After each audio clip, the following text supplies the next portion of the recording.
Welcome back to the Postpartum Plan podcast. This podcast is designed to support and empower you through postpartum. Whether you're expecting, in the early postpartum days, or beyond, this space is for you. I'm your host, Madison Fugere, a dedicated postpartum doula and pediatric sleep consultant, striving to help parents feel confident and supported in their parenting journey. Each week, I'm sharing practical tips and expert advice to help you navigate all the postpartum things with confidence. Well, as much confidence as you can. Let's embark on this journey together, making your parenthood as serene and supportive as possible.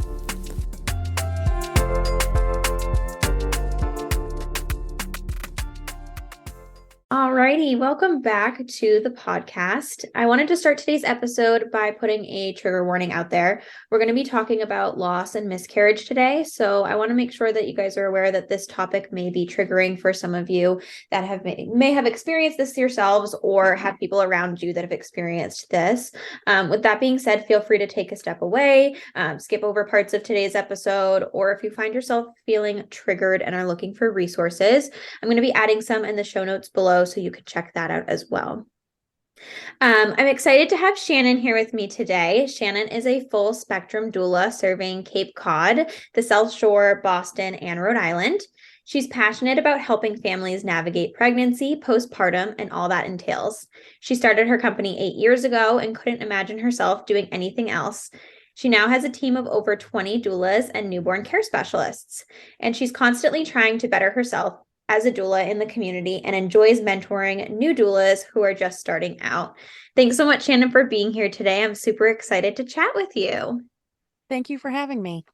Yeah. So when I was kind of thinking about what we wanted to talk about, and you brought up the information and different topic ideas you're interested in, I really thought that talking about loss and miscarriage and bereavement work would be something that I think a lot of people could really benefit from because it is such a prevalent topic. So I'm excited that you are willing to chat with me about that today. Absolutely. And I 100% agree that it's a delicate topic. But when you think about it, 1 in 4 who become pregnant will experience loss. So it's something that's in the community, and we need to get more word out about where they can find resources and help to be able to support them. Yeah, I totally agree. And yes, exactly. The statistics are so high, and yet people don't talk about it. And I think it's starting to become more talked about now, but it definitely is still one of those conversations that I think some people really struggle with sharing about, and often only share when they find others are sharing and then they can connect with them. So hopefully this starts a little bit of conversation between people and makes people feel a bit more supported. I hope so. Yeah. So when I kind of started looking into doula work, I didn't even know postpartum doula work was a thing. Only knew that birth doula work was a thing. And then as I found out that postpartum doula work was a thing and I was in my training, I was hearing about all of these other different types of doulas, and bereavement doula work being one of them. And so I know that you and Cape Cod Baby offer bereavement doula services. So I'd love to hear a bit about like what that is and what kind of that role entails for your clients. Sure. So first of all, let me start by saying I was a preschool teacher for 18 years.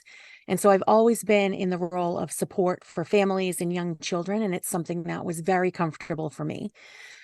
And when I got pregnant with my first son, my labor and delivery did not go as planned. It was just my husband and I had never heard of the word doula while I was in labor. And then one of the nurses who came in, I had her children in preschool, and she had said to me, "You should have hired a doula."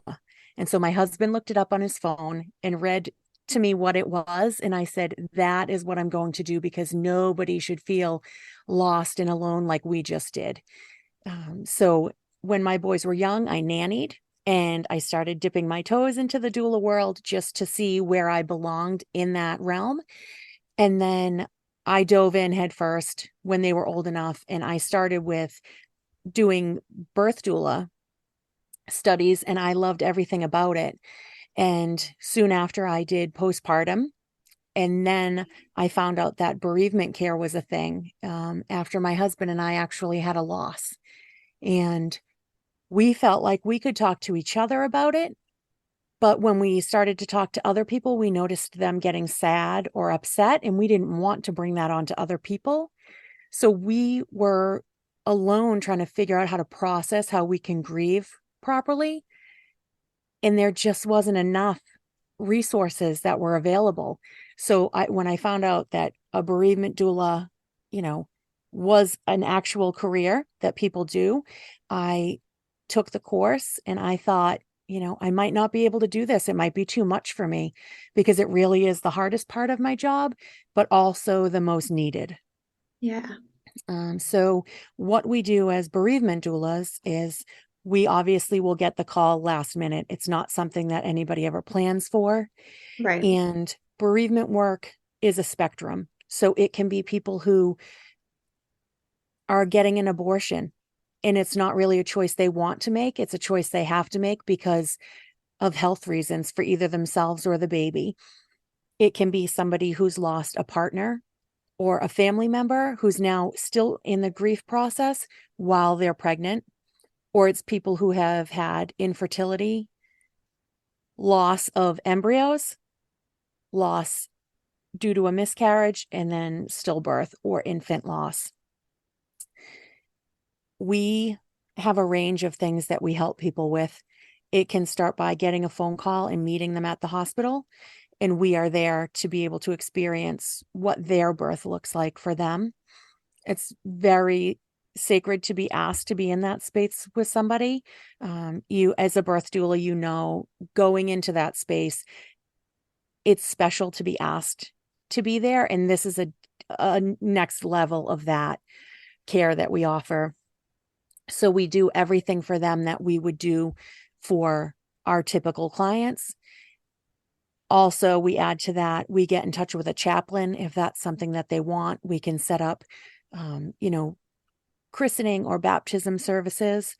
I've worked with a company called Cape Cod, not Cape Cod Baby, I apologize, Angel Babies, and they collect wedding gowns and formal gowns and turn them into small gowns for babies who are gone too soon.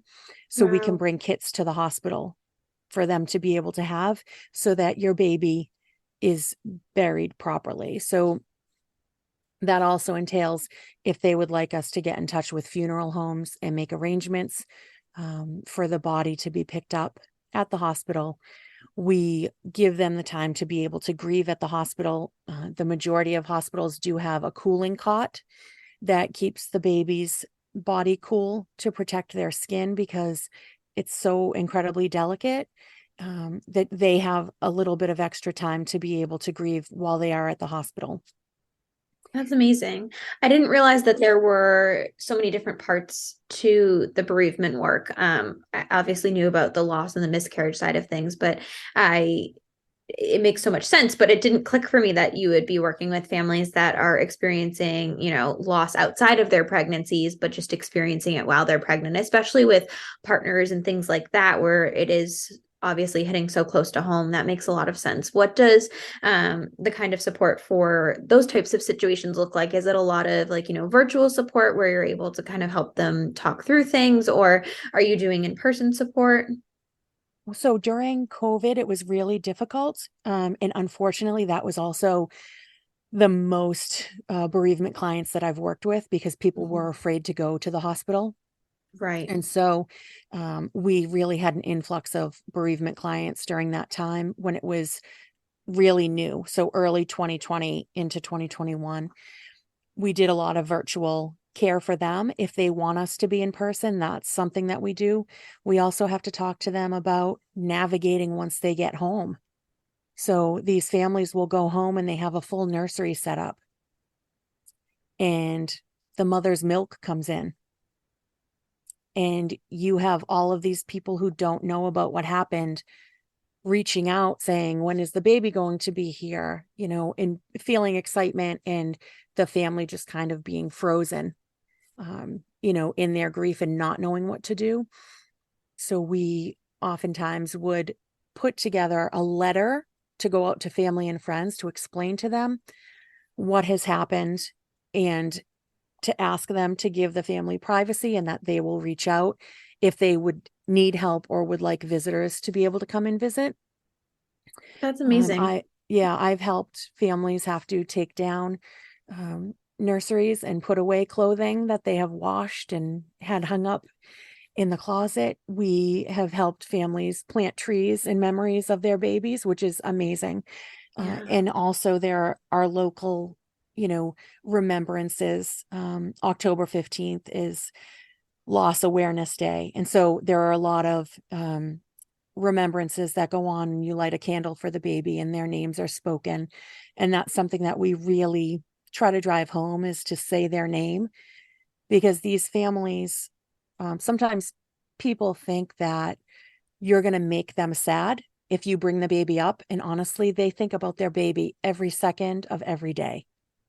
So you saying the baby's name and talking about it is actually helpful to the family to be able to grieve.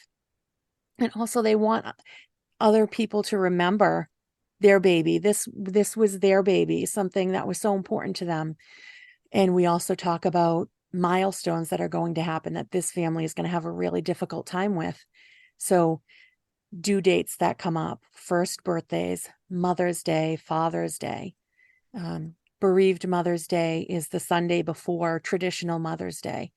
And so we typically will send out cards or text messages just to let them know that we're thinking about them. And our support never goes away. It's oftentimes, I'm sure you've had it happen with postpartum clients. Mhm. We step away and then months later they can ask a question or there's something that they need. These clients, it's the same thing. They have an open invitation.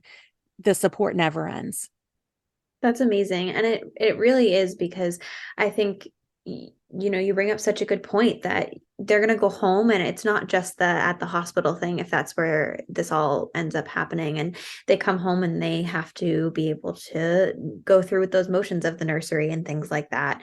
And the idea that you guys are able to write a letter to friends and family is so heartwarming, because I can only imagine how repetitive it must feel to have to tell people consistently, what has happened, and to kind of relive that. Not that, like you said, you're always thinking about it, but, being able to put that out there so that, they can truly grieve however they want to and choose to in that moment. And being able to have the support there with them from you guys is amazing. Um, do you find that, I mean, I can only imagine, because I didn't even really know that it was a thing. It's amazing that you're able to provide that support, but do you find that a lot of people don't know about that support? Do you find that in these situations, your clients are finding you and hiring you themselves, or do you find that, a friend or a family member says, hey, like, hey, did you know this was a thing? How do people often find you and learn about this service? We mostly get referred by OBs or midwives at the hospital. Okay. So when it happens, I have pamphlets at a lot of hospitals, and it's not something that they leave out on a day-to-day basis because it's not something that pregnant people want to see, Right. but they do have it in their office. So when these things occur, they're able to give them a direction to go in. Um, we've noticed also that family members will reach out to us rather than the client themselves, Right. which I think is amazing. And they're just looking for any sort of helping hand, to be able to help the grieving process begin when they don't know what to do. And oftentimes, family and friends will say things that seem uh, hurtful, and they don't mean it that way. They just don't understand what they're not supposed to say. Right, right. And that kind of leads me into my next question that I had for you, which is, if my listeners, or listeners in general, or people in general, are, experiencing that somebody in their life is going through this, what's something that you can typically suggest that they do? And I guess in this case also, what should they not be saying, that they might, like you said, might be trying to be helpful, and just, they haven't experienced this before themselves or with somebody else. And so they just don't know how to react or what to say. Do you have things that you suggest that people do to help the people around them going through these types of things, or things that you suggest they don't do, that could help with the family that's grieving? We typically suggest just being there, you being willing to be in that space with them, and you don't have to do anything. Literally, it's being there and being a presence for them and holding space for them as they need it.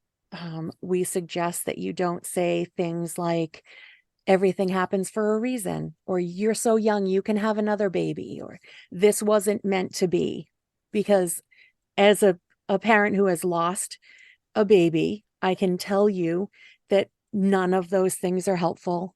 You honestly don't care what the outcome was going to be. That is your baby, and you wanted that baby. Uh, but again, we understand that people that are put in that position don't fully grasp what they're saying and how hurtful it can be. And I can tell you those things stay with you year after year.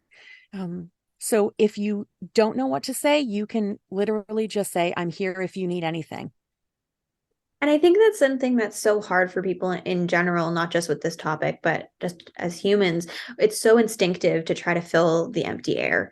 And I've found even with postpartum clients and even just with conversation with people, when you're talking about heavy topics or things where, the control's not in your hands and it's really about somebody else's situation, the silence is sometimes the most magical and the most powerful moments. When you're able to leave silence, I find that other people are more willing to share about themselves. Whereas if you are constantly asking questions or trying to fill the air, that people often don't share how they're feeling. And sometimes they need that silence as a little bit of a push to say however they're feeling.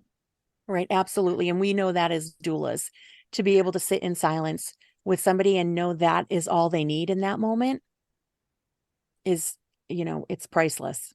Yeah, that's honestly so true.